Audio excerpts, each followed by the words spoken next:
Game 2 of exhibition season and final, for the most part, people call it tune-up, but I think it's an opportunity for us to find out a little bit more about our basketball team and get them out there with officials and fans and get more into a playing setting in their minds, and hopefully it'll give me an opportunity to figure out the guys that.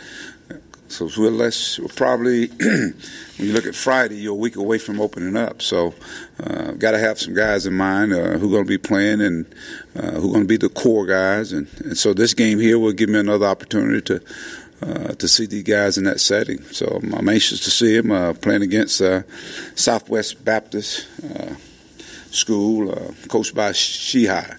And his dad was the coach at John Brown, really sharp young coach, and his team already played a game I think it was at Cape Girardeau. They played Southeast Missouri State, played until probably about I think it was a close game for the most part. So, again, I'm more interested in what we're doing and can we put two halves together. The other night, I thought against Tusculum, for the first half, we kind of, you saw it. We didn't take care of the basketball, so we got to clean that up.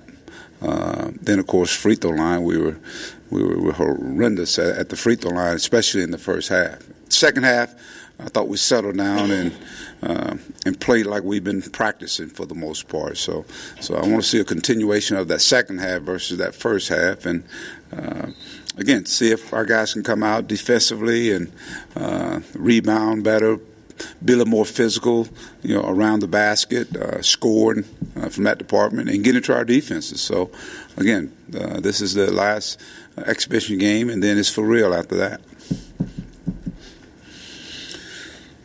What are you seeing from Jaylen Harris since practice started, and what do you how do you think he played the other night? Just how do you think he's doing, and what are you expecting from him? I think it's his time to hopefully go out and try to lead a team. I see a guy that's looking forward to the opportunity to do that. He's worked extremely hard in practice and off season, in terms of shooting the basketball and the ball handling and leadership. I think that's going to be a big part of what he does, and some of that's going to be by example.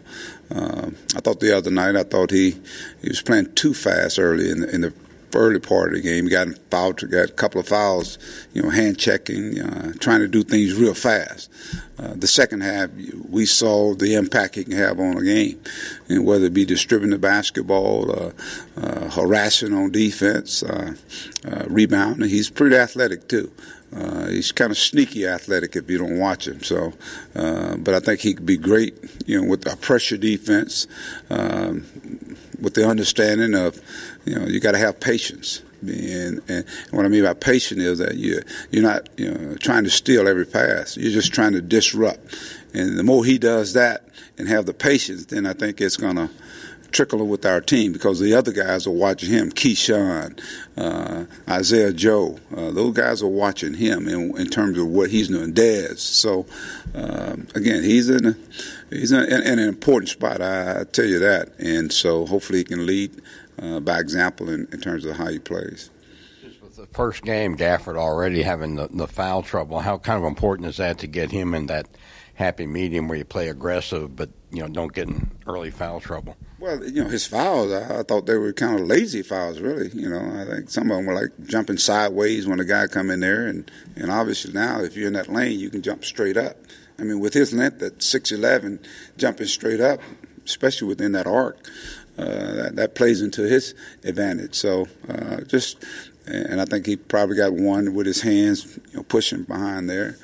It's important that he understand that, and so we had a chance to watch some tape. We had the head of official, Mark Whitehead, came in and talked to our guys for about 15 minutes about, the do's and don'ts of what they're going to be emphasizing this year, and I thought that was beneficial to our guys.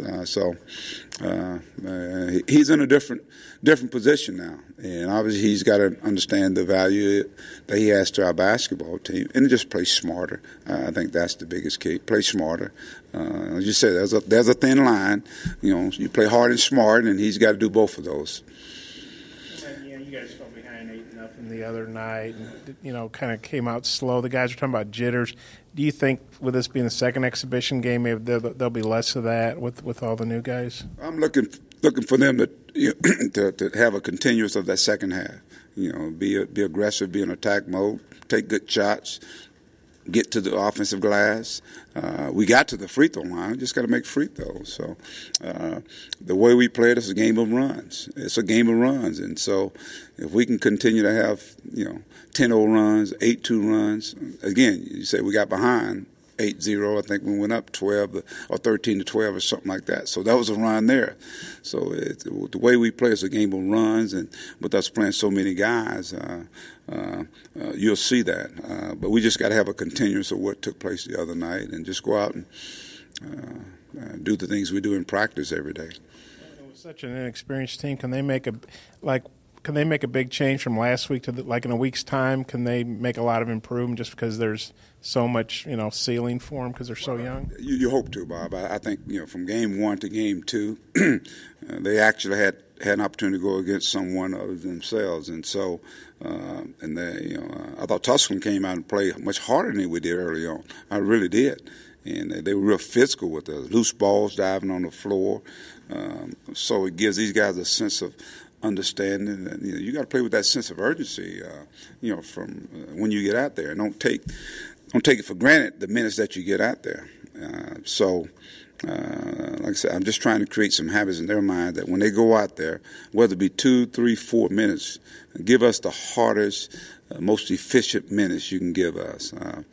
And I think once they create the habits of doing that, and that's what you try to do, create habits in practice where they're doing that. And so it could just take that practice to the game. After watching some film, what were some lineup combinations or player pairings that you thought were pretty productive the other night? Or some of the lineups? Yeah, just some of the lineup combinations or player pairings. I thought when Gabe came in, Gabe was Saborn, and he fell the other day in practice, and I hope he's effective. Dave England, our trainer, can put some magic on him. He fell and hit his tailbone the other day in practice, and but he practiced I think it was Tuesday. We were off Wednesday, but I thought Gabe came and ignited us. I thought he gave us that glue energy guy that he did last year, doing multiple things for us, creating fouls against the opponents, attacking the basket, rebounding the basketball, making some nice passes out there, taking charges. I thought him coming out there injected a lot of energy with our basketball team. I thought Chaney, in the first half, when he came off, I thought he came in, was one of those guys playing above the rim, getting offensive rebounds. Got to get better at the free throw line. So, again, these guys are getting some seasoning. The combinations, we're going to have about 7 to 8 starters with this team. I say that every year, and it may be true to form. Dez Seals, I thought he was a spark plug out there, on the floor. He had multiple assists, especially with the start that Jaylen Harris had. So it was good to see those guys come in and contribute. Adriel, the second half was better than it was the first half. So again, you're getting good minutes from this guy, that guy, first half, second half. Now we got to do it both halves. But in terms of the combination, we're still searching. We're still trying to find the guys that, when they come out there, they're clicking. They're doing some really good things. Hey, Mike, you mentioned the other day, I think you were hoping to get Jordan Phelps back maybe for the start of November, and I guess this is November. Is he practicing yet? Or? I think I said late November. Okay, so he's still not. Don't be putting words in my mouth, Bob. Okay, sorry. I said late November we'll get him back to practicing a little bit, and hopefully.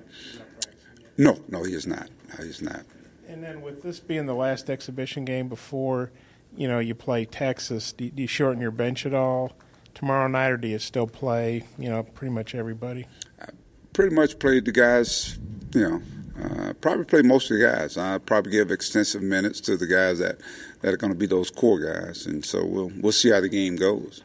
But I'm still looking. I'm trying to find the guys that can go out there and perform. It's like Ethan Henderson. He didn't get many minutes the other night. He'll get more minutes to show me what he's capable of doing. So it's going to be one of those situations where, as the game unfolds, we'll see who's out there. But I want to get a great look at them and get a little bit more continuity. Get a little more continuity in terms of the guys that are going to play. I thought Keyshawn Embry, I thought he gave us some pretty good minutes, especially in the second half. And that was good to see because he's one of those guys, I think, in practice, just getting in shape because of the injury he had, getting his body in shape and getting everything back in tune. So it's going to be important that we have multiple guys that are ready to go, ready to come out and play for us.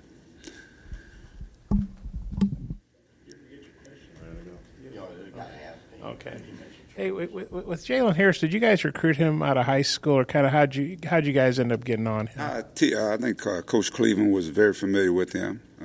He played with a John Wall team, and I think it was one of those deals where our guards were pretty set, and then obviously he was looking to transfer, and so we were contacted, and then he ended up here. You talk about kind of wanting to get your core group ready for Texas. Is it still being determined? I mean, are minutes still pretty? The competition for minutes is still pretty. Yeah. Pretty Competitions intense. This is audition too, in terms of a live scrimmage. This is audition too, and I'm talking about in the public setting. I see them every day, so in my mind I got an idea, but I want to see them, on display when the lights are on.